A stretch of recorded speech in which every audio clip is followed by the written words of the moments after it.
আমি আপনি যদি কোরআনকে মেনে চলি, আমি আপনি যদি আল্লাহর বিধান মেনে চলার চেষ্টা করি, তাহলে আমাকে আপনাকে অবশ্যই আল্লাহকে ভয় করতে হবে।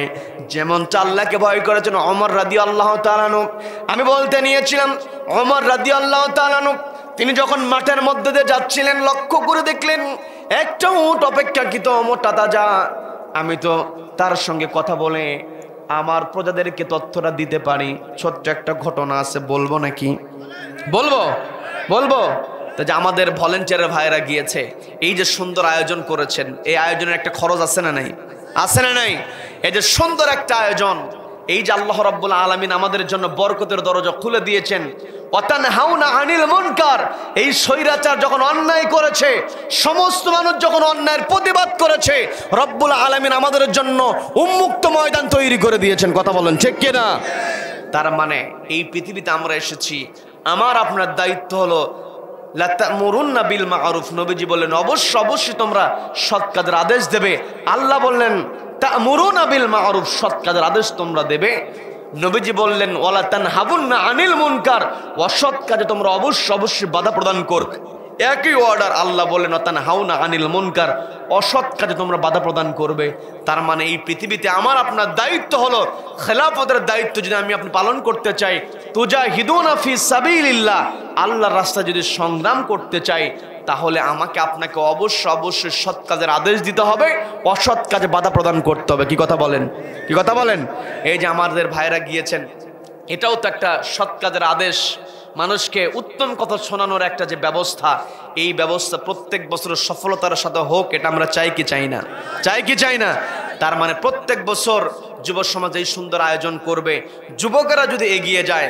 আমার পূর্বে মাওলানা আবু বকর বিন আব্দুল্লাহ ভাই তিনি সুন্দর কথা বলেছেন, তিনি একটা হাদিসের অবতারণা করেছেন, যেই হাদিসের মধ্যে আল্লাহর হাবিব জানিয়ে দিলেন 7 শ্রেণীর মানুষকে আরশের নিচে জায়গা দেওয়া হবে। আল্লাহর হাবিব সবার আগে বললেন ইমামুন আদিলুন, ন্যায়পরায়ণ শাসক হতে হবে। যদি আমি আপনি সমাজের মধ্যে ন্যায়পরায়ণতা তৈরি করতে চাই, তাহলে অবশ্যই আমাদের সমাজের মধ্যে সৎ কাজ প্রতিষ্ঠা করতে হবে। কি কথা বলেন? আমি আপনি যদি সমাজে ন্যায় প্রতিষ্ঠা করতে চাই, অবশ্যই অন্যায় প্রতিবাদ করতে হবে। কি কথা বলেন? এরপরে নবীজি বললেন ওয়া নাশআ ফি ইবাদাতিল ওয়া শাবুন নাশআ ফি ইবাদাতিল্লাহ, যেই যুবক আল্লাহর ইবাদতে মত্ত থাকে, এই যে যুবক যারা কষ্ট করেছে, খাওয়া দাওয়া ঠিক মতো নাই, ঘুম ঠিক মতো নাই, মাহফিল বাস্তবায়নের জন্য যে চেষ্টা করেছে, এই যুবকদেরকে আল্লাহ কবুল করেন। বলে না আমিন। আবার আল্লাহ রাব্বুল আলামিন কিন্তু বলেছেন তুজাহিদুনা ফি সাবিলিল্লাহি বিআমওয়ালিকুম ওয়া আনফুসিকুম। তার মানে আমি আপনি যদি আল্লাহর রাস্তায় সংগ্রাম করতে চাই, আল্লাহু আকবার, বিসমিল্লাহির রাহমানির রাহিম।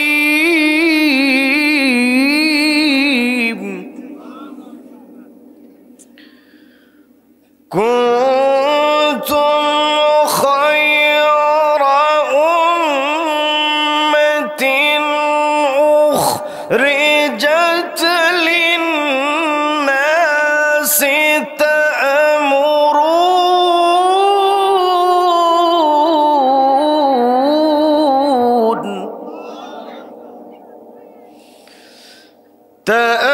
تأمرون بالمعروف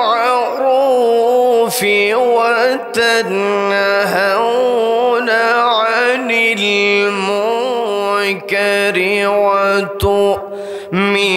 وتؤمنون بالله.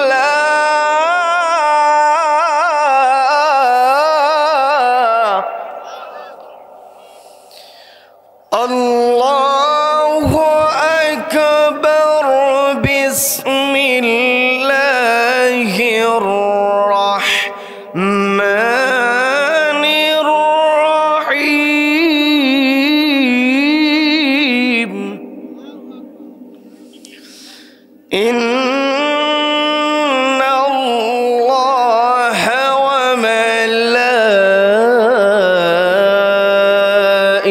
وملائكته يصلون على النبي. يا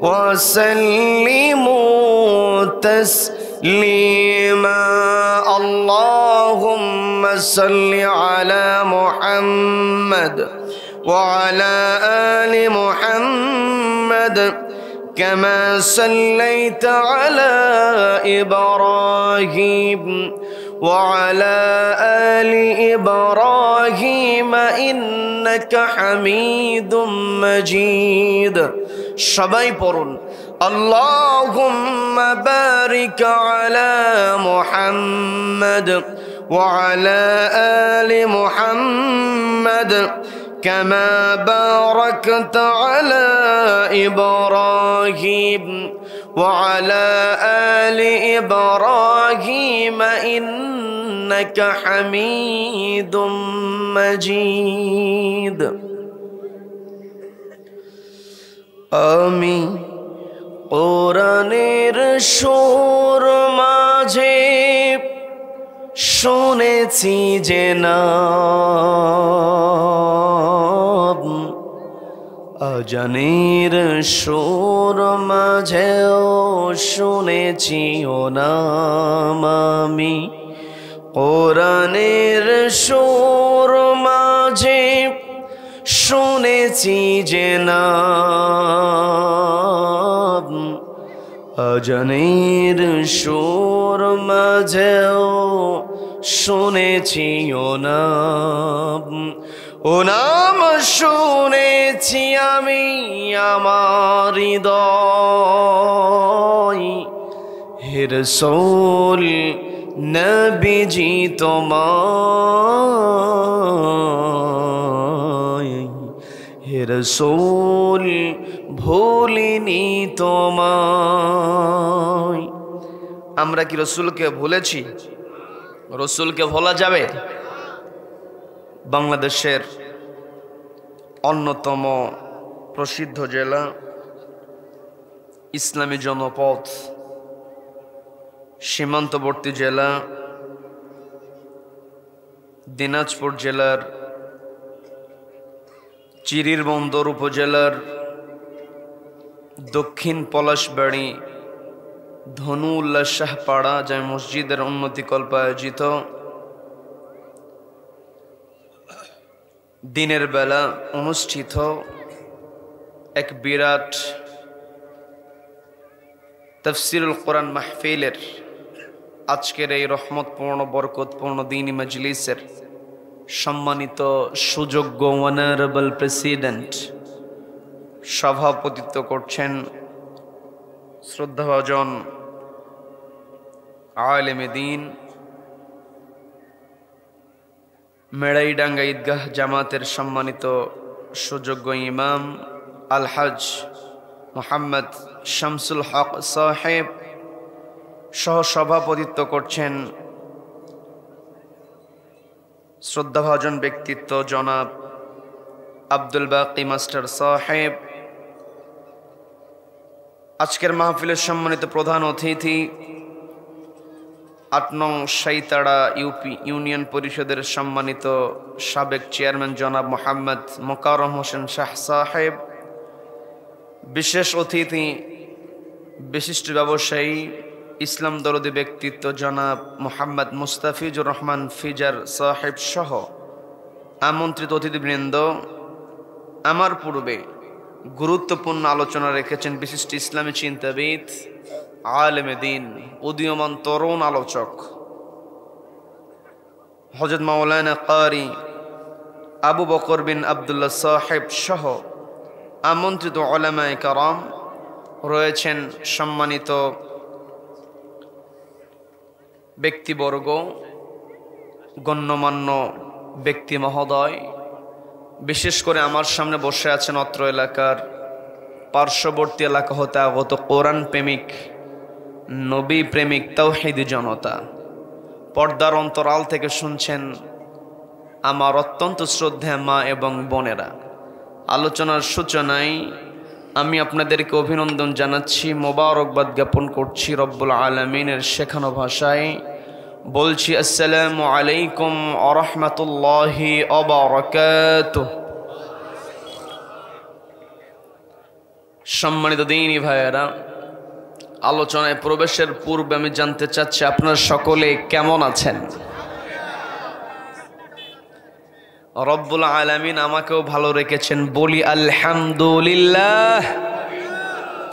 এই যে আমরা ভালো আছি, আমাদেরকে ভালো রাখার একমাত্র কেবলমাত্র কর্তৃত্ব কার হাতে?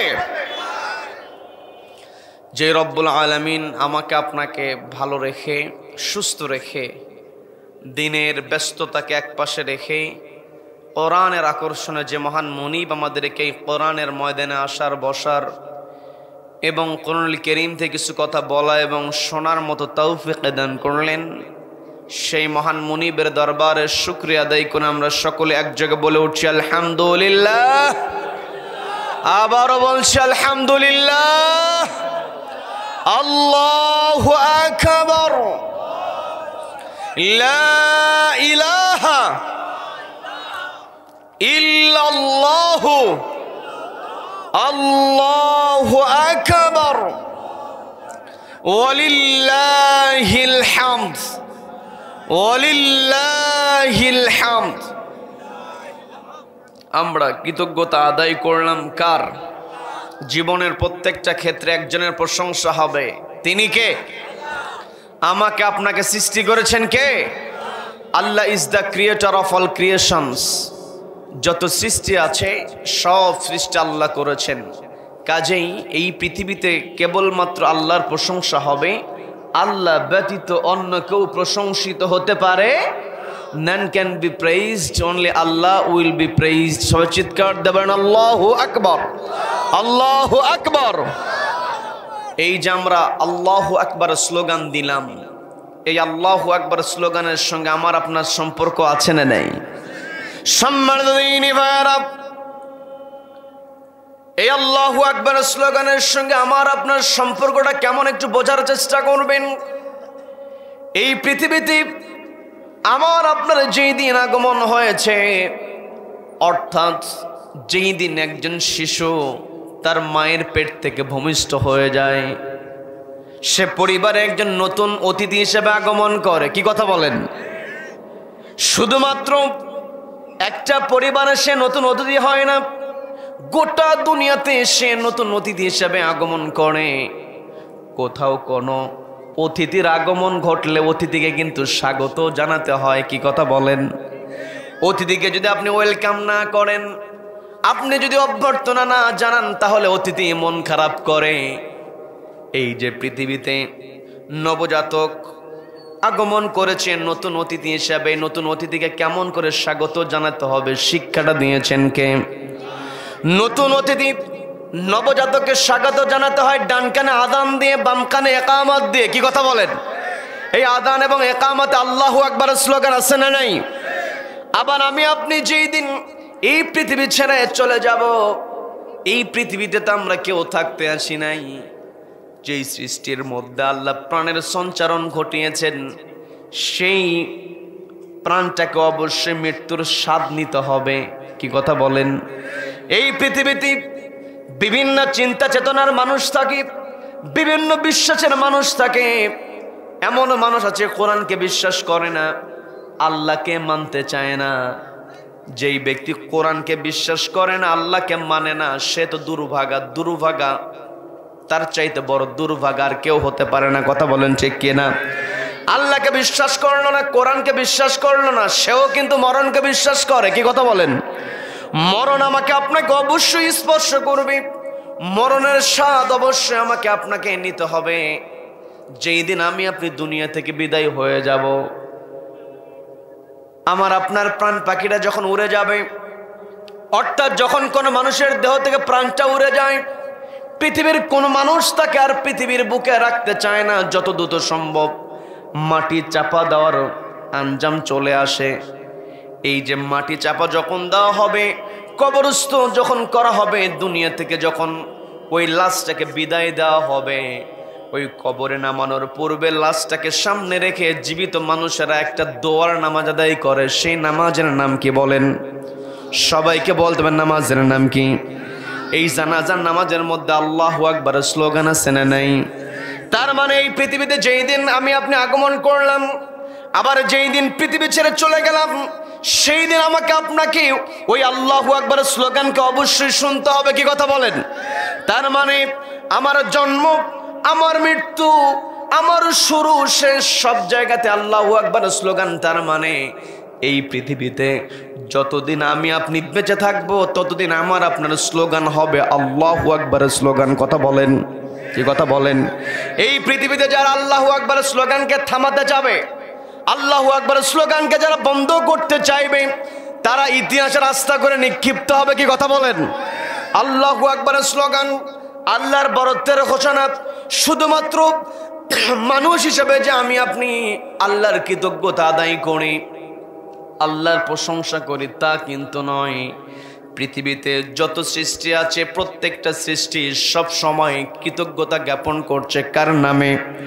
আমার কথা নয়, পবিত্র কোরআন স্পষ্ট জানিয়ে দিচ্ছে, ইউসাব্বিহু লিল্লাহি মা ফিস সামাওয়াতি ওয়া মা ফিল আরদি লাহুল মুলকু ওয়া লাহুল হামদু ওয়া হুয়া আলা কুল্লি শাইইন কাদির। আল্লাহ বলেন ইউসাব্বিহু লিল্লাহি মা ফিস সামাওয়াতি ওয়া মা ফিল আরদ, আসমান এবং জমিনে যা কিছু আছে ইউসাব্বিহু লিল্লাহ আল্লাহর তাসবিহ জ্ঞাপন করছে। লাহুল মুলক ওয়া লাহুল হামদ, রাজত্ব যার হবে, প্রশংসা তারই হবে। ওয়া হুয়া আলা কুল্লি শাইইন কাদির, যত শক্তি আছে, যত ক্ষমতা আছে, আলা প্রত্যেকটা শক্তি এবং ক্ষমতার উপরে একজন সমাসীন। তিনি কে? সবাইকে বলতে হবে তিনি কে? আল্লাহ ব্যতীত অন্য কাউকে শক্তির উৎস বলা যাবে নাকি? আল্লাহ ব্যতীত অন্য কাউকে ক্ষমতার উৎস বলা যাবে নাকি? রাজত্বের মালিক আল্লাহ, আল্লাহই হলেন ক্ষমতার উৎস। এই পৃথিবীতে আমি আপনি যতই বড় চেয়ারে বসি না কেন, আমার আপনার যতই দাপট থাকুক না কেন, সব কিছু একজন নিয়ন্ত্রণ করছেন। তিনি কে? সেই কথাটাই রব্বুল আলামিন পবিত্র কোরআনের 3 নম্বর সূরা, সূরা আলে ইমরানের 26 নম্বর আয়াতে আল্লাহ বলছেন, ওগো নবী আপনি বলুন, কুলিল্লাহুম্মা মালিকাল মুলকি তুতিল মুলকা মান তাশাউ ওয়া তানজিউল মুলকা মিম্মান তাশাউ ওয়া তুইজ্জু মান তাশাউ ওয়া তুযিল্লু মান তাশাউ বিয়াদিকাল খায়র।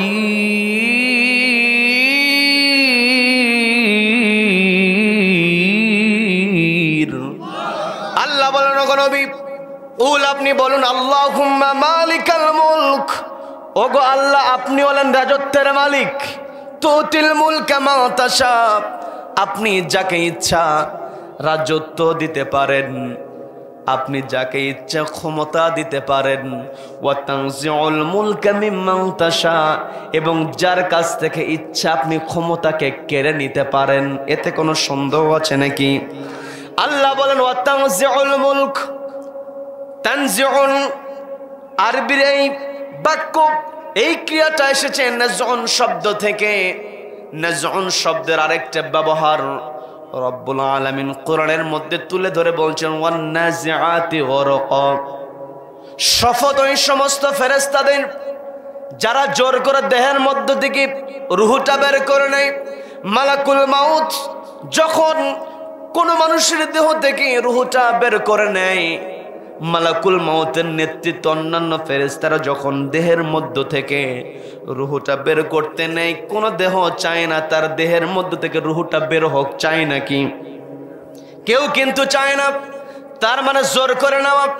এই জায়গাতে আল্লাহ বলছেন ওয়ান নাজিআতি গরকা, শপথ ওই সমস্ত ফেরেশতাদের যারা মানুষের দেহ থেকে রূহটা টান দিয়ে জোর করে বের করে নেয়। একই শব্দ আল্লাহ ব্যবহার করে বলছেন ওয়াতানজিউল মুলকা মিম্মান তাশা। এই পৃথিবীতে যারা চেয়ারে বসার পরে চেয়ার ছাড়তে চাইবে না, ওদের কাছ থেকে আল্লাহ ইচ্ছা করে জোর করে চেয়ার কেড়ে নেবেন। কথা বলেন ঠিক কিনা? আল্লাহ হলেন চেয়ারের মালিক, আল্লাহ হলেন রাজত্বের মালিক। আমাকে আপনাকে রব্বুল আলামিন পরীক্ষা করার জন্য ধন সম্পত্তি, টাকা পয়সা, প্রভাব প্রতিপত্তি আল্লাহ আমাকে আপনাকে দিতে পারেন, কিন্তু চেয়ার পাওয়ার পরে আমি আপনি টাকা পয়সা প্রভাব প্রতিপত্তি হওয়ার পরে যদি আল্লাহকে ভুলে যাই, সীমা যদি অতিক্রম করি, অতীত ইতিহাস থেকে দেখেছি যারাই ক্ষমতায় বেশি জুলুম করেছে, সীমা লঙ্ঘন করেছে, ওই সীমা লঙ্ঘনকারীদেরকে চেয়ার থেকে টান দিয়ে নামায়া দিতে আল্লাহর কিন্তু বড় কোনো শক্তির প্রয়োজন হয় নাই। কথা বলেন ঠিক কিনা? আল্লাহ হলেন আল্লাহু আলা কুল্লি শাইইন কাদির, ইন্নাকা আলা কুল্লি শাইইন কাদির। আল্লাহ হলেন সকল ক্ষমতা, সকল শক্তির উৎস। এই পৃথিবীতে আমি আপনি যতদিন চলবো, আমার আপনার বিশ্বাস থাকতে হবে আল্লাহ ব্যতীত আল্লাহর কোন সৃষ্টি কখনো ক্ষমতার উৎস হতে পারে না। কথা বলেন ঠিক কিনা? সম্মানিত বন্ধুগণ, আমি যে কথা বলতে নিয়েছিলাম, আল্লাহ রাব্বুল আলামিন কোন জালিমকে চেয়ার থেকে নামাতে গিয়ে আল্লাহর বড় কোনো শক্তির ব্যবহার করতে হয় না। ফেরাউনের দিকে যদি আমরা লক্ষ্য করি, আমরা দেখেছি ফেরাউন যখন জুলুম করেছে, ফেরাউন মুসা আলাইহিস সালাতু ওয়াস সালামের উপরে জুলুম করেছে। এর পূর্বে ফেরাউন যখনই গণকের কাছ থেকে জানতে পেরেছে মুসা নামে একজন আসবে, মুসার দ্বারা ফেরাউনের চেয়ারটা নড়বড় হয়ে যাবে, চেয়ারটা ভেঙে খানখান হয়ে যাবে, এইটা জানার সঙ্গে সঙ্গে ফেরাউন কিন্তু লক্ষ লক্ষ মায়ের কোল থেকে শিশু সন্তানদেরকে কেড়ে নিয়েছে, পুত্র সন্তানকে হত্যা করেছে। কিন্তু শেষ পর্যন্ত ফেরাউন কি তার চেয়ারকে রক্ষা করতে পেরেছে নাকি? ফেরাউনকে চেয়ার থেকে নামানোর জন্য আল্লাহ বড় কোনো বাহিনী ব্যবহার করেন নাই। রব্বুল আলামিন অস্ত্রধারী কাউকে ব্যবহার করলেন না, পানির মধ্যে চুবায়া মারলেন। এই জায়গায় দেখবেন যেখানে মানুষের সমাগম থাকে, হাজার হাজার মানুষের উপস্থিতি আছে, সেই জায়গাতে কি মানুষের পানিতে মরার সম্ভাবনা থাকে নাকি? মানুষ আছে, কেউ না কেউ বাঁচাবে। কি কথা বলেন? আবার রাষ্ট্রের সবচেয়ে বড় চেয়ারে বসে আছে হাজার হাজার পাইক পেয়াদা, তারপরও রব্বুল আলামিন ইতিহাস রচনা করলেন। আল্লাহ আমার আপনার জন্য শিক্ষা তৈরি করে দিলেন যে যত বড়ই হোক না কেন, তাকে মারার জন্য, তাকে ক্ষমতাচ্যুত করার জন্য আমার বড় কোনো শক্তির প্রয়োজন হয় না। যার কারণে ওই পানির মধ্যে চুবায়া মেরে আজও মিশরের জাদুঘরে ওই ফেরাউনকে শুটকি বানিয়ে রেখেছেন কে? সবাইকে বলতে হবে কে রেখেছেন। আর একটু সহজ করে বললে আপনারা বুঝতে পারবেন, সেটা হলো জাতির পিতা ইব্রাহিম আলাইহিস সালাতু ওয়াস সালাম, তাকে যখন নমরুদ অগ্নিকুণ্ডে নিক্ষেপ করেছিল, ইব্রাহিম আলাইহিস সালাতু ওয়াস সালামের কিছুই করতে পারে নাই। কি কথা বলেন? আল্লাহ রাব্বুল আলামিন ওই নমরুদকে দুনিয়া থেকে যখন বিদায় করলেন, ক্ষমতাচ্যুত করলেন, দুনিয়া থেকে বিদায় করতে, ক্ষমতাচ্যুত করতে আল্লাহ রাব্বুল আলামিন বড় কোনো যোদ্ধাকে কিন্তু নমরুদের সামনে পাঠান নাই, পাঠিয়েছেন একটা মশা, তাও আবার ল্যাংড়া। কি কথা বলেন? কি কথা বলেন? আবার আব্রাহা যখন বিশাল হস্তি বাহিনী নিয়ে কাবাঘর আক্রমণ করতে এসেছিল, রব্বুল আলামিন সেই জায়গাতেও শক্তিশালী কোনো বাহিনী প্রেরণ করলেন না। রব্বুল আলামিন পাখি পাঠালেন ঝাঁকে ঝাঁকে, যাদের ঠোঁটের মধ্যে ছিল মটর দানার মতো ছোট ছোট পাথর কুচি, উপর থেকে পাখিরা ছেড়ে দিয়েছে, বিশাল হস্তি বাহিনী চিবানো ঘাসের মতো হয়ে গিয়েছে। বলেন আল্লাহু আকবার। আবার দেখেন যে আবু জাহেল নবীজিকে সবচাইতে বেশি কষ্ট দিয়েছে। আবু জাহেল তো ছিল লিডারদেরও লিডার। কি কথা বলেন? কি কথা বলেন? শুধুমাত্র সাধারণ মানুষের লিডার কিন্তু আবু জাহেল ছিল না। আবু জাহেল ছিল নেতাদের নেতা, মানে বড় নেতা। কি কথা বলেন? এই বড় নেতাকে মারার জন্য আল্লাহ চাইলে বড় কোনো যোদ্ধাকে সামনে দিতে পারতেন। বদরের প্রান্তরে শক্তিশালী সাহাবায়ে কিরাম ছিলেন, আল্লাহ চাইলে একজন শক্তিশালী সাহাবীকে ওই আবু জাহেলের সামনে দিয়ে আবু জাহেলকে নাস্তানাবুদ করতে, কিন্তু রব্বুল আলামিন তা করলেন না।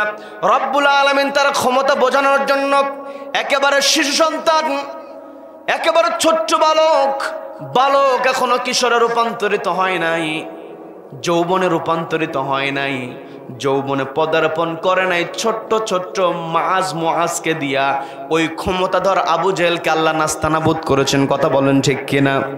তার মানে আল্লাহ রাব্বুল আলামিন সর্বময় ক্ষমতার অধিকারী। আল্লাহ চাইলে এই পৃথিবীতে যারা অহংকার করবে, যারা জুলুম করবে, এদের ক্ষমতা কেড়ে নিতে, এদের দাপটটাকে ধ্বংস করে দেওয়ার জন্য আল্লাহ বড় কোনো শক্তি প্রয়োগ করেন না। এগুলো তো আমরা ইতিহাস শুনলাম। আর 2024 সালে আমরা যে ইতিহাসটা দেখেছি, চেয়ারটাকে টিকিয়ে রাখার জন্য প্রশাসনের প্রত্যেকটা পদে পদে 14 গোষ্ঠীর হিসাব নিয়া যে কে কোন দল করে, এরপরে চেয়ারে বসিয়েছে, কিন্তু শেষ পর্যন্ত রব্বুল আলামিন চেয়ারে থাকতে দেন নাই। এই জায়গায় তো রব্বুল আলামিন কোনো বড় দলকে সামনের কাতারে দেন নাই। আল্লাহ রাব্বুল আলামিন শক্তিশালী বাহিনীকে সামনের কাতারে দিলেন না, নিরস্ত্র ছাত্র জনতাকে রব্বুল আলামিন এমন করে সামনের কাতারে দিয়ে দিলেন। 45 মিনিট সময় বেঁধে দেওয়া হয়েছে, পালাতে বাধ্য হয়েছে। কথা বলেন ঠিক কিনা? তার মানে আমার আপনার চিন্তা চেতনায় আনতে হবে, এই পৃথিবীতে আমরা এসেছি, আমরা শুধু প্রশংসা করব আল্লাহর, আমরা শুধু ভরসা করব আল্লাহর উপরে। বিলিল্লাহ, আল্লাহর রাস্তায় সংগ্রাম করতে হবে, আল্লাহর রাস্তায় টিকে থাকতে হবে। কি কথা বলেন? কি কথা বলেন? আল্লাহর রাস্তায় সংগ্রাম করা, এই জায়গাতে আমি আপনি ব্যর্থ হয়ে যাই, একটু বোঝার চেষ্টা করতে হবে। এই পৃথিবীতে আমাকে আপনাকে আল্লাহ রাব্বুল আলামিন যখন পাঠাবেন, আল্লাহ রাব্বুল আলামিন ফেরেশতাদেরকে ডাক দিলেন। ফেরেশতাদেরকে ডাক দিয়ে বলছেন, ইন্নী জাইলুন ফিল আরদি খলিফা, নিশ্চয় আমি পৃথিবীতে আমার প্রতিনিধি প্রেরণ করব, খলিফা প্রেরণ করব। ফেরেশতারা তখন বলল, আতাজালু ফিহা মান ইউফসিদু ফিহা ওয়া ইয়াসফিকুদ দিমা, আপনি কি পৃথিবীতে এমন কাউকে প্রেরণ করবেন, এমন কাউকে পাঠাবেন যারা পৃথিবীতে গিয়ে ফিতনা ফাসাদ করবে, রক্ত ঝরাবে?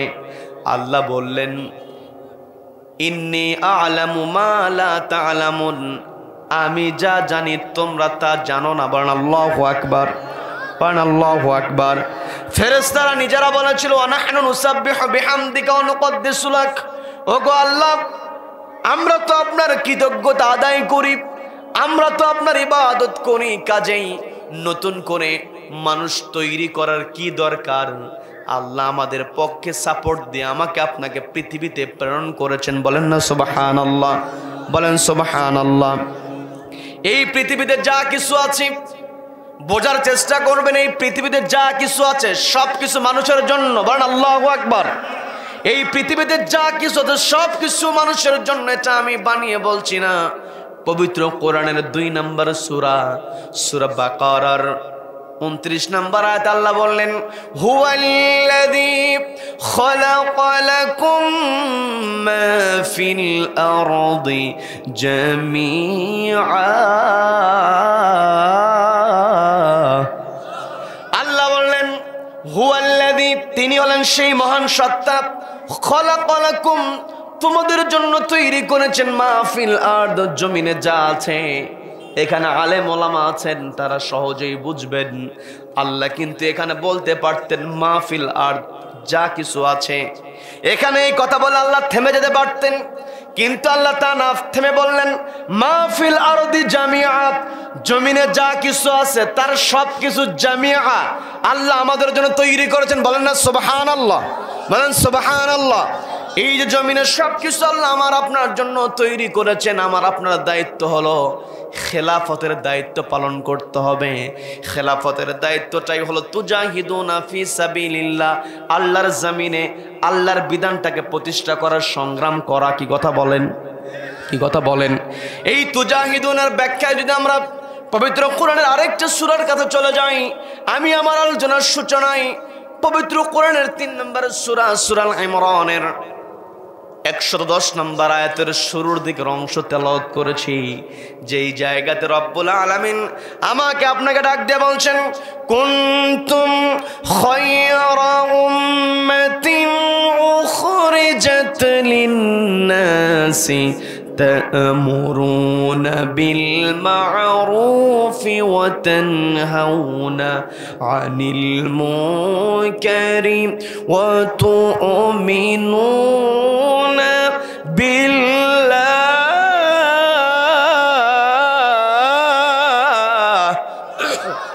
আল্লাহ রাব্বুল আলামিন বললেন কুনতুম খায়রা উম্মাহ, তোমরাই হলো উত্তম জাতি। আমরা উত্তম হতে চাই কি চাই না?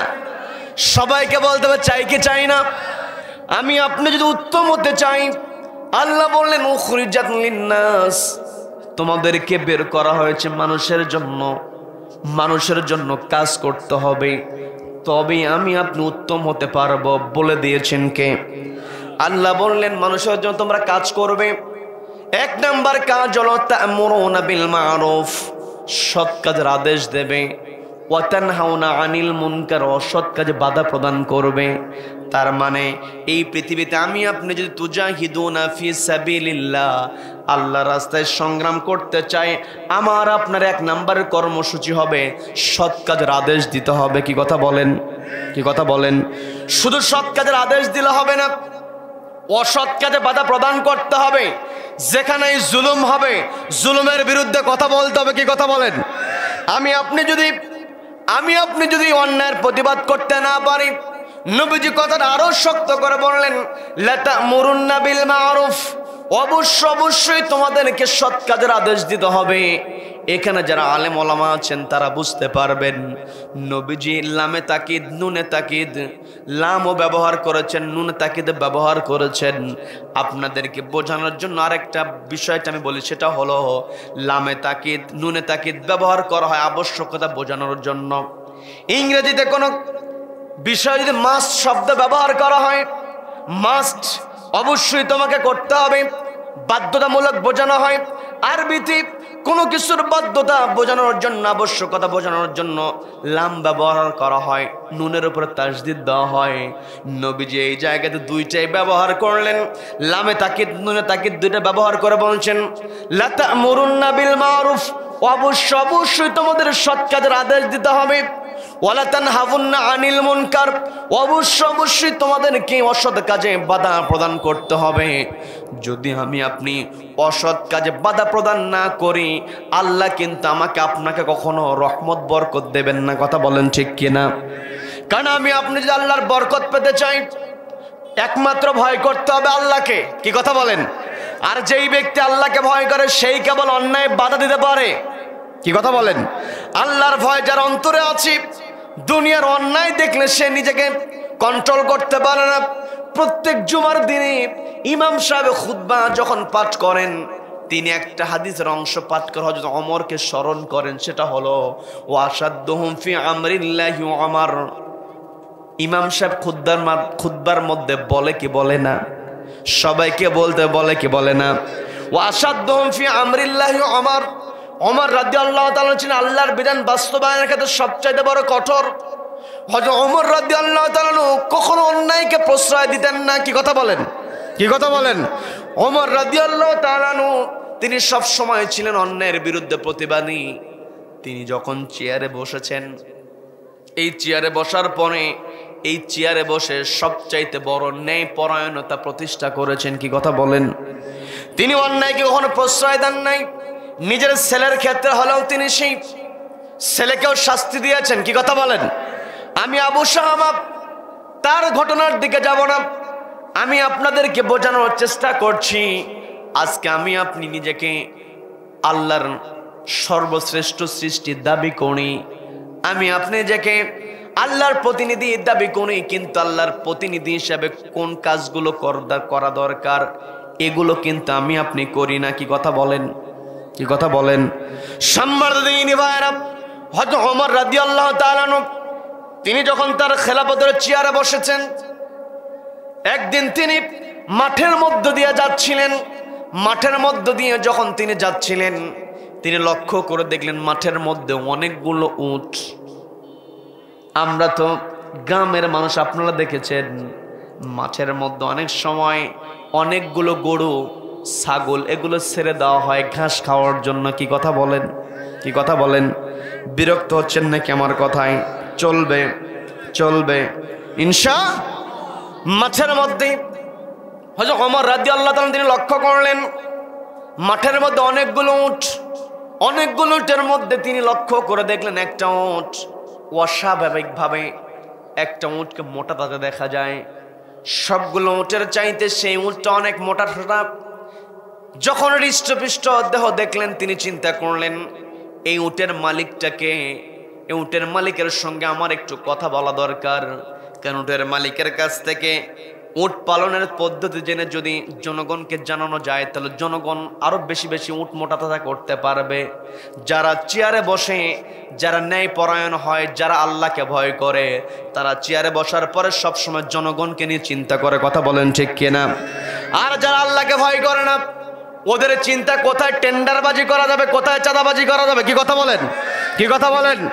আজকে আমার দেশে গরিব মানুষ বাজারে যাবে, গরিব মানুষ বাজারে গিয়ে কোন জিনিস কিনবে সেই চিন্তা করে না, আগে চিন্তা করে কোন জিনিস না কিনলেও চলে। কি কথা বলেন? কি কথা বলেন? এই দেশের মধ্যে আল্লাহ রাব্বুল আলামিন কত নিয়ামত আমাকে আপনাকে দিয়েছেন। আমাদের উর্বর মাটি দিয়েছেন কে? সবাইকে বলতে হবে কে দিয়েছেন? আমাদেরকে আল্লাহ গ্যাসের খনি দিয়েছেন, কয়লার খনি দিয়েছেন, সবকিছু আল্লাহ আমাদেরকে দিয়েছেন। আমরা স্বয়ং সম্পূর্ণ একটা দেশে রূপান্তরিত হতে পারি, কিন্তু দুঃখ নিয়ে বলতে হয় স্বাধীনতার 53 বছর পার হয়ে গিয়েছে, এখনো আমরা সোজা হয়ে দাঁড়াতে পারছি না। একটাই কারণ, দেশের মধ্যে দুর্নীতি আর দুর্নীতি। কথা বলেন ঠিক কিনা? এই দুর্নীতি যদি আপনি দূর করতে চাই একটি কিতাব লাগবে। সেই কিতাবের নাম কি? সবাইকে বলতে হবে কিতাবের নাম কি? এই কোরআনকে মেনে চলতে হবে। কোরআনটাকে রাষ্ট্রীয় পর্যায়ে নিয়ে যেতে হবে। কি কথা বলেন? কোরআনকে আদালতে রাখতে হবে। যে আদালতে কোরআন দিয়ে বিচার করা হয় ওই আদালতে প্রকৃত বিচার পাওয়া যায়। কি কথা বলেন? যেই দেশে, যেই রাষ্ট্রের মধ্যে আল্লাহর বিধান থাকে সেই রাষ্ট্র সর্বশ্রেষ্ঠ রাষ্ট্র, সেই রাষ্ট্র ন্যায় এবং ইনসাফের রাষ্ট্রতে পরিণত হতে পারে। এই কথাগুলো যখন বলা হয়, এক শ্রেণীর বুদ্ধিজীবী বলে হুজুররা কোরআন বাস্তবায়নের কথা বলে, ইসলাম বাস্তবায়নের কথা বলে। যদি ইসলাম বাস্তবায়িত হয়ে যায় পৃথিবীর মোড়ল আমেরিকা তো সহ্য করতে পারবে না। এমন কথা বলার বুদ্ধিজীবী আছে না নাই? আছে না নাই? বলে যে হুজুরেরা তো বলে কোরআন বাস্তবায়ন হোক, কোরআন যদি বাস্তবায়ন হয় আমেরিকা সাহায্য করবে না, রাশিয়ার সম্পর্ক রাখবে না, চীন তো ইসলামকে মানতে পারে না, কাজে ইসলাম মানা যাবে না। এমন কথা বলার কিছু বোকা লোক আছে না নাই? আছে না নাই?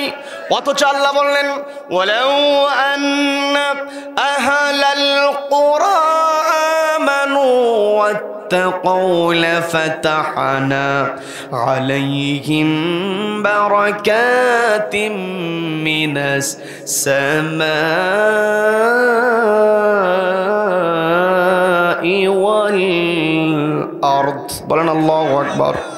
আল্লাহ বললেন ওয়ালাউ আন্না আহলাল কুরা, জনপদের লোকেরা যদি আমানু ঈমান আনে কার উপরে, ওয়াত্তাকাউ কেবলমাত্র আল্লাহকে ভয় করে, আল্লাহর বিধান বাস্তবায়নের জন্য চেষ্টা করে, লাফাতাহানা আমি খুলে দেই। এই জায়গাতেও আল্লাহ আল্লাম তাকিদ ব্যবহার করেছেন। আল্লাহ বলতে পারতেন ফাতাহানা আমি খুলে দেব, কিন্তু আল্লাহ তা না বলে বললা ফাতাহানা অবশ্যই আমি খুলে দেব বারাকাতিম মিনাস সামাই ওয়াল আরদ, আসমান এবং জমিনের বরকতের দরজাগুলো। বলেন না সুবহানাল্লাহ। আসমান জমিনের বরকতের দরজা যে আল্লাহ খুলে দেনের প্রমাণটা হলো, বোঝার চেষ্টা করবেন এই যে আফগানিস্তান যুদ্ধ বিধ্বস্ত একটা দেশ, দীর্ঘ যুগের পর যুগ ওই আমেরিকা আফগানিস্তানের উপরে আগ্রাসন চালিয়েছে, আফগানিস্তানকে দমিয়ে রাখার চেষ্টা করেছে, কিন্তু শেষ পর্যন্ত এই আমেরিকাকে পালাতে বাধ্য করেছেন একজন, তিনি কে? সবাইকে বলতে হবে তিনি কে? একটাই কারণ, ওই আফগানিস্তানে এখন বর্তমানে যারা চেয়ারে বসে আছে ওই তালেবানেরা ছাত্র ভাইয়েরা একমাত্র ভয় করেছেন কাকে? আল্লাহকে ভয় করেছেন। এই আফগানিস্তান ছিল সবচাইতে দুর্নীতিগ্রস্ত একটা দেশ। সেই দেশে বর্তমানে দুর্নীতি নাই বললেই চলে। বলেন আল্লাহু আকবার। এই দুর্নীতি দূর হয়েছে মাত্র 2 থেকে 3 বছরের ব্যবধানে। একটাই কারণ, ওই আফগানিস্তানে এখন চলছে একটি কিতাবের বাস্তবায়ন, একটি কিতাবের আইন। সেই কিতাবের নাম কি? সবাইকে বলতে হবে কিতাবের নাম কি? গোটা দুনিয়ার মোলরেরা তাদের মাথা ঠিক নাই। আফগানিস্তান মাত্র 2 বছরের ব্যবধানে ওদের অর্থনৈতিক সূচকটাকে পতপত করে উপর দিকে নিয়ে যাচ্ছে। বরকতের দরজা খুলে দিয়েছেন কে? সবাইকে বলতে হবে খুলে দিয়েছেন কে?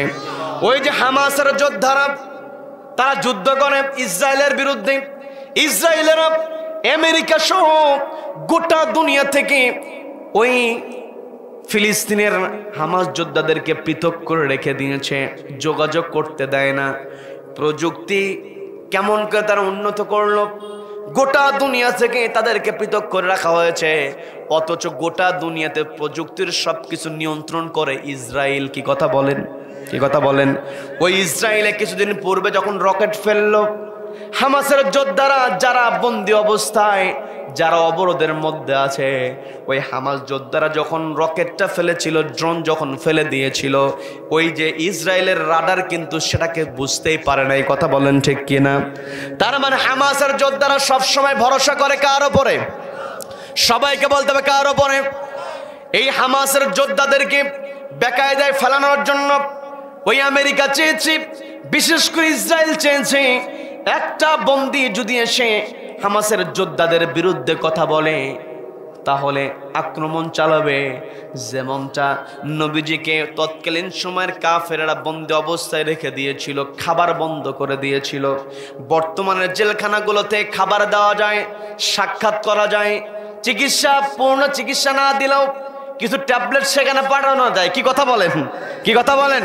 কিন্তু নবীজিকে যখন বন্দী অবস্থায় রেখে দেওয়া হয়েছিল, সাহাবায়ে কেরামদেরকে যখন বন্দী অবস্থায় রেখে দেওয়া হয়েছে, ওই সময়ের কাফেরদের চিন্তা ছিল একজন বন্দী যদি সেখান থেকে বের হয়ে বলে যে খাবার পাই নাই, কষ্ট হয়েছে, মুহাম্মদ সাল্লাল্লাহু আলাইহি ওয়াসাল্লাম তার হাতে হাত রাখার কারণে কষ্ট করলাম, এই কথা যদি একজন বন্দী বলে, ওটাকেই পুঁজি করে মুহাম্মদকে সাইজ করবে। বলেন নাউযুবিল্লাহ।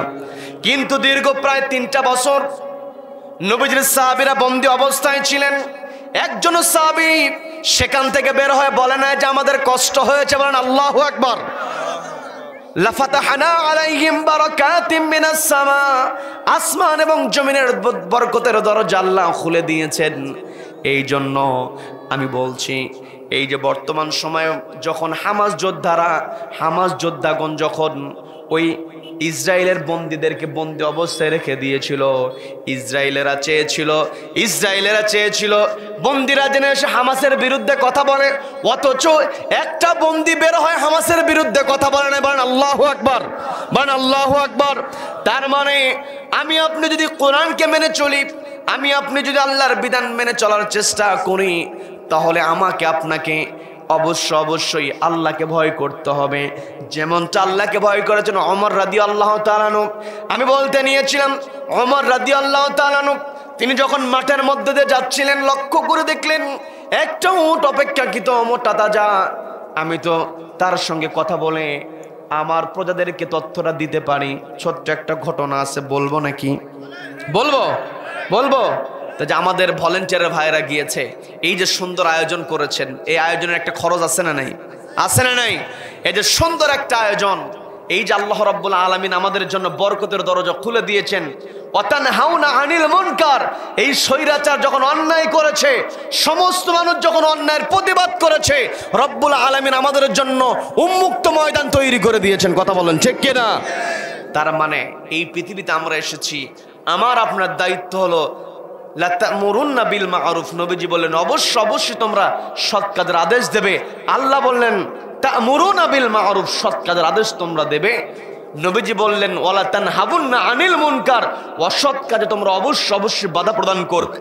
একই অর্ডার, আল্লাহ বললেন তানহাউনা আনিল মুনকার, অসৎ কাজে তোমরা বাধা প্রদান করবে। তার মানে এই পৃথিবীতে আমার আপনার দায়িত্ব হলো, খেলাফতের দায়িত্ব যদি আমি আপনি পালন করতে চাই, তুজাহিদুনা ফি সাবিলিল্লাহ, আল্লাহর রাস্তায় যদি সংগ্রাম করতে চাই, তাহলে আমাকে আপনাকে অবশ্যই সৎ কাজের আদেশ দিতে হবে, অসৎ কাজে বাধা প্রদান করতে হবে। কি কথা বলেন? এই যে আমাদের ভাইরা গিয়েছেন, এটাও তো একটা সৎ কাজের আদেশ, মানুষকে উত্তম কথা শোনানোর একটা যে ব্যবস্থা, এই ব্যবস্থা প্রত্যেক বছর সফলতার সাথে হোক, এটা আমরা চাই কি চাই না? তার মানে প্রত্যেক বছর যুব সমাজ এই সুন্দর আয়োজন করবে।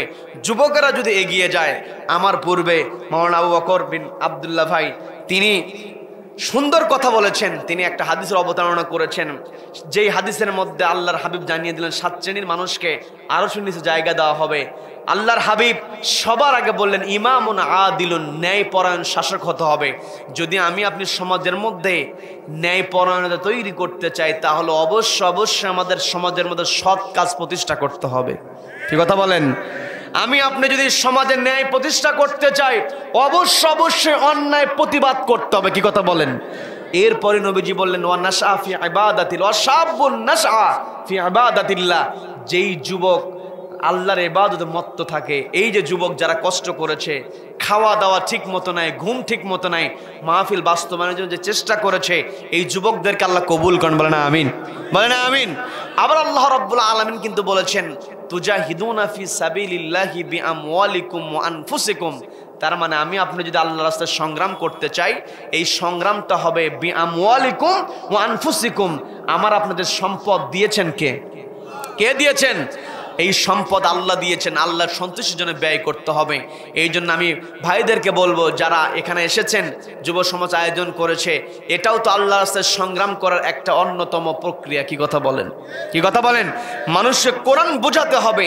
এই পৃথিবীতে যত তন্ত্রমন্ত্রই থাকুক না কেন, কোন তন্ত্রমন্ত্র পৃথিবীতে শান্তি প্রতিষ্ঠা করতে পারে না। শান্তি একমাত্র প্রতিষ্ঠা করবে আল্লাহর কিতাব। কি কথা বলেন?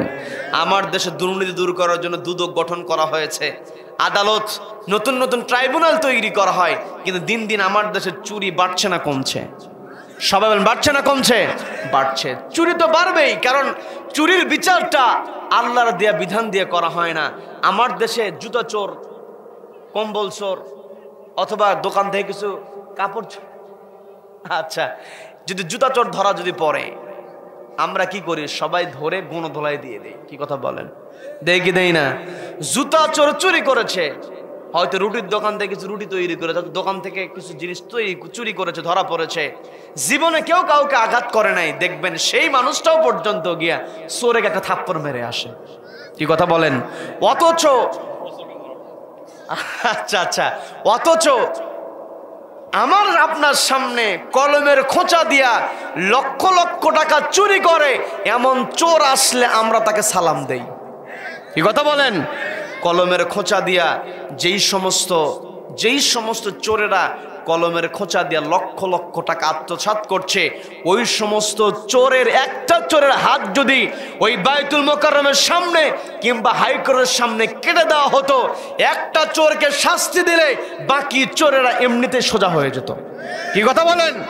আমার দেশে গ্রাম অঞ্চল থেকে আলু যায়, পেঁয়াজ যায়, আলু যদি গ্রাম অঞ্চল থেকে যদি বিক্রি হয় 15 টাকা, ঢাকায় গিয়ে সেটা কিনতে হয় 75 টাকা। কি কথা বলেন?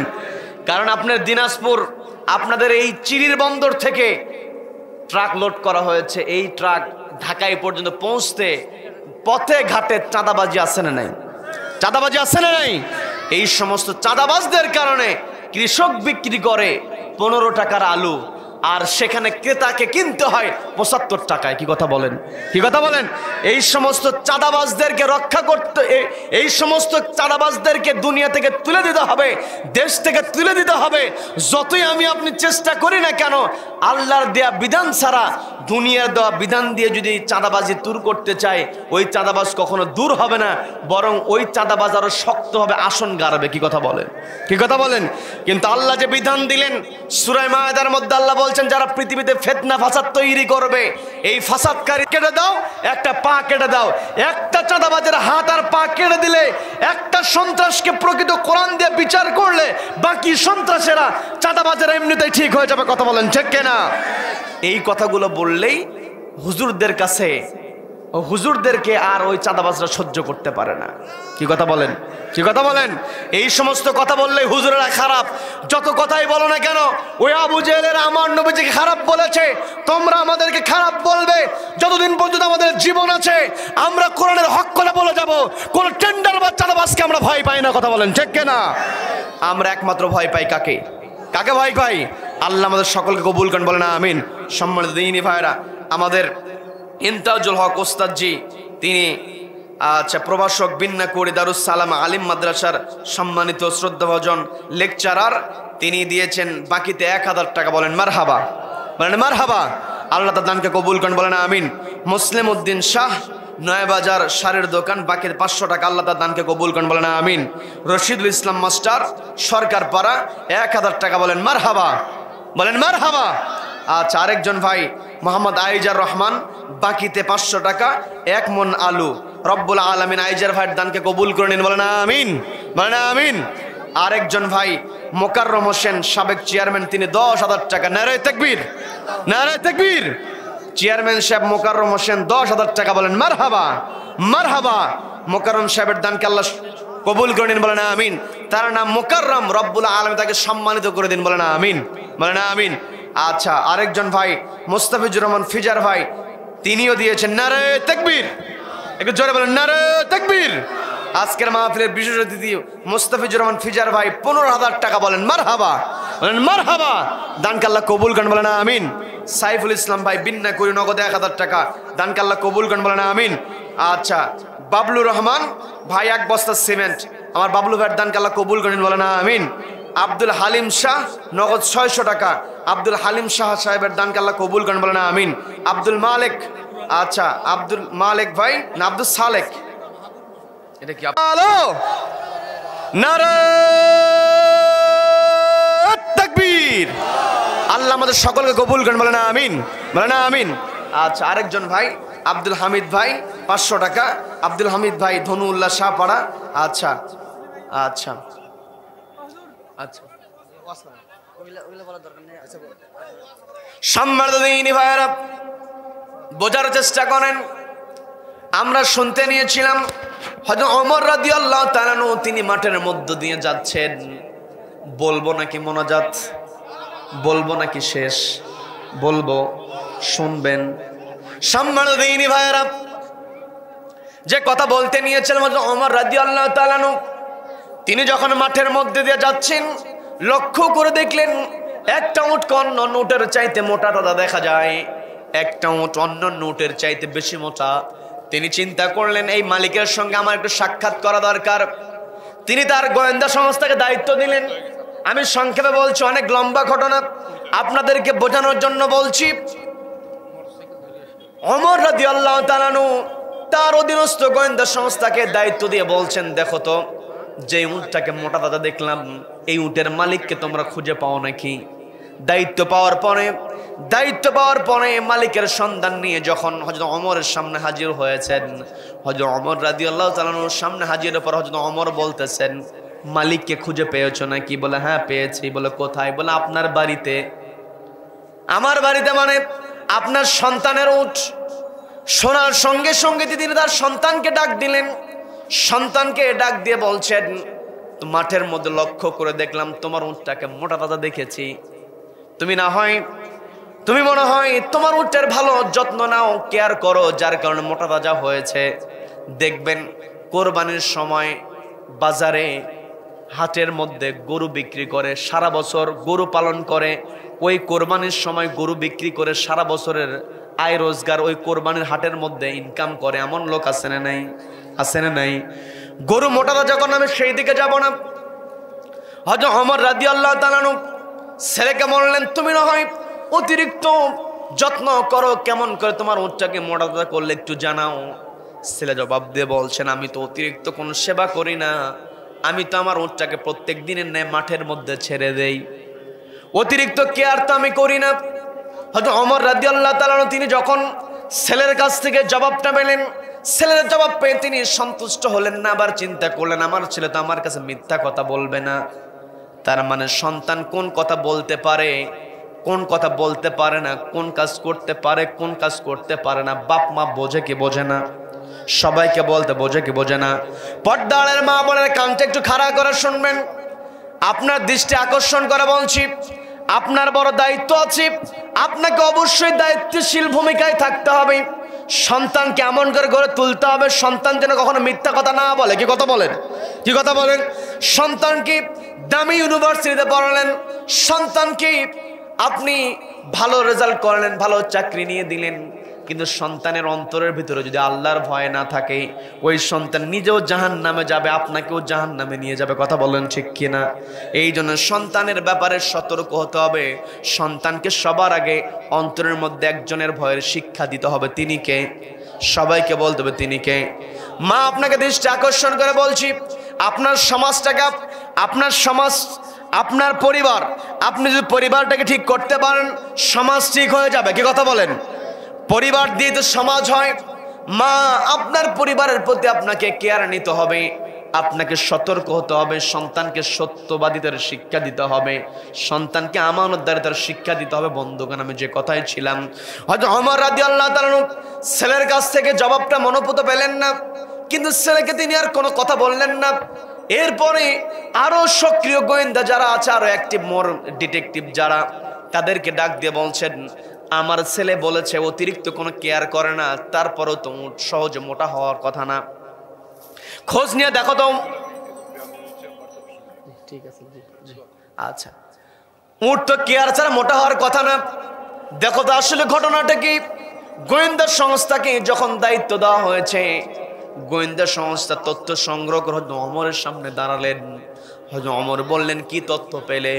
জবাব দেওয়া হলো, আপনার ছেলে অতিরিক্ত উটের যত্ন করে না, ঠিক আছে, কিন্তু আপনার ছেলের উট যখন মাঠের মধ্যে ছেড়ে দেওয়া হয়, ওই মাঠের মধ্যে যেই জায়গাতে ঘাস ভালো আছে, ওই জায়গাতে ঘাস খাওয়ার জন্য রাখালেরা সুবিধা করে দেয়। বিশেষ করে যখন পানি পান করাতে হয়, ওই পানি পান করানোর সময় খলিফার পুত্রের উট হওয়ার কারণে কোনো সিরিয়াল ধরতে হয় না, সবার আগে পানি পানের সুযোগটা উটকে দেওয়া হয়। আজও দেখবেন সমাজের মধ্যে নেতার সঙ্গে ভালো সম্পর্ক, নেতার ছোট ভাই অথবা বইয়ের ছোট ভাই অথবা ছোট ভাইয়ের বন্ধু, এই রকম নাম ভাঙায়া নেতাকে ব্যবহার করে সমাজের মধ্যে সুবিধা নেয়, এমন লোক আছে না নাই? সবাইকে বলতে হবে আছে না নাই? হযরত ওমর রাদিয়াল্লাহু তাআলা যখনই শুনলেন যে আমার ছেলের উট খলিফার পুত্রের উট হওয়ার কারণে ঘাস খাওয়ার ক্ষেত্রে অতিরিক্ত সুবিধা পেয়ে যায়, মাঠের মধ্যে পানি পান করার ক্ষেত্রে অতিরিক্ত সুবিধা পেয়ে যায়, তিনি বিন্দু পরিমাণ দেরি করলেন না, সঙ্গে সঙ্গে তার ছেলেকে ডাক দিলেন। ছেলেকে ডাক দিয়ে বলছেন, দ্রুত সময়ের মধ্যে তুমি তোমার উটটা বিক্রি করে দেবে, এবং সেই সঙ্গে মাঠের মধ্যে আমি যতগুলো উট দেখেছি, যতগুলো উট ছিল সবচাইতে দুর্বল যেই উট, সেটার দামটাও শুনে নেবে। তোমার উটটা তুমি বিক্রি করবে, আর সবচাইতে দুর্বল যেই উট, সেটার দাম তুমি জেনে নিয়ে আমার সামনে হাজির হবে। পিতার অর্ডার মানতে বাধ্য, সন্তান তো এমনিতেই অনুগত। কি কথা বলেন? সন্তান এমনিতে অনুগত সন্তান বাবার কথা শুনে, অর্ডার শুনে উটটা বিক্রি করাচ্ছেন। বাবার সামনে, খলিফার সামনে যখন হাজির হয়েছেন, হযরত ওমর বললেন, বিক্রি করেছে? বলে হ্যাঁ। কত? বলে এত দিরহাম। বলা হলো, তোমাকে যে বলেছিলাম সবচাইতে দুর্বল উটটা, সেটার দামও শুনে আসবে, শুনেছ নাকি? বলে হ্যাঁ শুনেছি। বলে কত? বলে এত দিনার। তাহলে তোমার যেই উটের দাম হয়েছে, যে দামে বিক্রি করেছো, সেই দাম থেকে সবচাইতে দুর্বল উটের দাম বিয়োগ করে অতিরিক্ত যেই মুদ্রা তুমি পেয়েছো, এই মুহূর্তে রাষ্ট্রীয় কোষাগারের মধ্যে জমা দিয়ে দাও। বলেন আল্লাহু আকবার, বলেন আল্লাহু আকবার। ছেলে এতক্ষণ কোনো প্রশ্ন করেন নাই, এখনই প্রশ্ন করে বলছেন, বাবা আপনি আমাকে অর্ডার দিয়েছেন আমার উটটা বিক্রি করার জন্য, আমি বিক্রি করেছি। সবচাইতে কম দামি উটের দাম শুনতে বলেছেন, শুনেছি। আপনি আমাকে বললেন আমি আপনার অর্ডার অবশ্যই মানব, কিন্তু এই যে দুইটা উটের দামের মধ্যে বিয়োগ দিয়ে অতিরিক্ত মুদ্রা রাষ্ট্রীয় কোষাগারে জমা করার অর্ডারটা দেওয়ার কারণটা কি? হযরত ওমর বলতেছেন, তুমি তো তোমার উটের অতিরিক্ত যত্ন নাও নাই, কিন্তু মাঠের মধ্যে রাখালেরা তোমার উটটাকে অতিরিক্ত সুবিধা দিয়েছে, তুমি আমার পুত্র হওয়ার কারণে, এই যে খলিফার পুত্রের উট হওয়ার কারণে অতিরিক্ত সুবিধা তুমি গ্রহণ করেছো।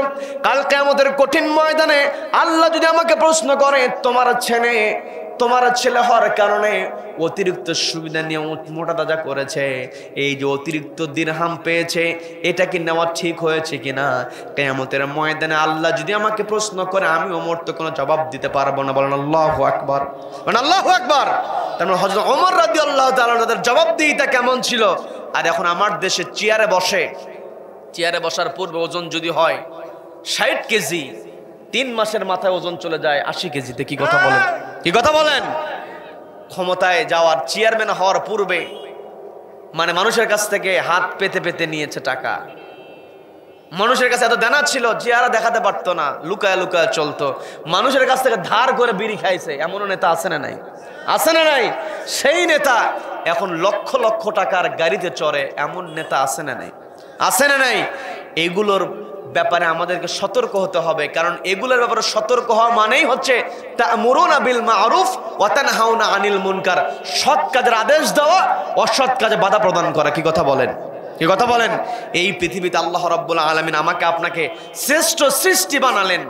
আল্লাহ চাইলে আমাকে আপনাকে অন্য প্রাণী বানাতে পারতেন, কিন্তু আল্লাহ তা করলেন না। আমরা হলেন আশরাফুল মাখলুকাত, সৃষ্টির সেরা জীব। এই পৃথিবীতে যা কিছু দরকার সবকিছু আল্লাহ আমার আপনার জন্য তৈরি করেছেন।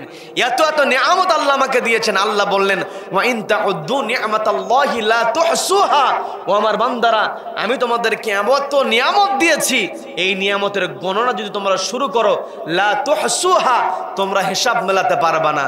আমি আপনি আল্লাহর নিয়ামতের হিসাব মেলাতে পারবো? মেলাতে পারবো? কখনোই পারবো না। একটা এক্সাম্পল দিয়ে আমি শেষ করি। এই যে আমরা এখানে বেঁচে আছি, আমরা সবাই জীবিত মানুষ। কি কথা বলেন? কি কথা বলেন? যদি আমার আপনার শ্বাস প্রশ্বাস বন্ধ করে দেওয়া হয়, আমরা কি বাঁচতে পারবো? বাঁচতে পারবো? এই শ্বাস প্রশ্বাসটা চলছে, এই শ্বাস প্রশ্বাসের জন্য পরিবেশ থেকে আমি আপনি অক্সিজেন গ্রহণ করছি। আজকে মেডিকেল সায়েন্স যে তথ্যটা দিয়েছে, আল্লাহর কৃতজ্ঞতা আদায়ের জন্য বেশি কিছু শুনতে হয় না। এমনও হতে পারে যে তথ্যটা আপনাদেরকে দিচ্ছে, আপনাদের ভিতরে পরিবর্তন আসতে পারে। আল্লাহ কবুল করেন, বলেন আমিন, বলেন আমিন। এই যে আমি আপনি অক্সিজেন, এই যে দেখেন একজন মুসল্লি চলে, তিনি আছেন আইসিইউতে, তার জন্য দোয়া করতে বলা হয়েছে। এই যে আইসিইউতে যিনি আছেন, তাকে অক্সিজেন সরবরাহ করতে হচ্ছে, তাকে সেখানে এক্সট্রা সুবিধা দিতে হচ্ছে। অথচ রব্বুল আলামিন আমাকে আপনাকে কত সুন্দর করে রেখে দিয়েছেন। আমি আপনি বাঁচার জন্য পরিবেশ থেকে প্রত্যেক দিন প্রত্যেক মিনিটে মিনিটে 10 থেকে 12 লিটার অক্সিজেন গ্রহণ করছি। বলেন আল্লাহু আকবার, বলেন আল্লাহু আকবার। 10 থেকে 12 লিটার নয়, 7 থেকে 8 লিটার, 7 থেকে 8 লিটার অক্সিজেন আমি আপনি প্রত্যেক দিন প্রত্যেক মিনিটে গ্রহণ করি। যদি আমরা মিনিটের সঙ্গে তুলনা করি, তাহলে দেখা যায় প্রত্যেক দিন 24 ঘন্টাতে আমি আপনি 10 থেকে 12 লিটার অক্সিজেন আমি আপনি 10 থেকে 12,000 লিটার। তার মানে প্রত্যেক মিনিটে যদি 7-8 লিটার হয়, তাহলে দৈনিক আমাকে আপনাকে 10 থেকে 12,000 লিটার অক্সিজেন গ্রহণ করতে হয়। আবার গোটা অক্সিজেন যদি আমার আপনার দেহের মধ্যে ঢুকে যায়, আমি আপনি অসুস্থ হয়ে যাব। এর মধ্য থেকে মাত্র 500 লিটার অক্সিজেন রব্বুল আলামিন সেকে নেওয়ার মেকানিজম আমার আপনার দেহের মধ্যে দিয়েছেন। বলেন না সুবহানাল্লাহ, বলেন সুবহানাল্লাহ। তার মানে এখানে আমরা বিভিন্ন বয়সী মানুষ আছি, যার বয়স যতই হোক না কেন, আমাকে আপনাকে যদি বলা হয় যে মায়ের পেট থেকে পড়ার পরে আজকে পর্যন্ত তুমি কত লিটার অক্সিজেন ব্যবহার করেছো,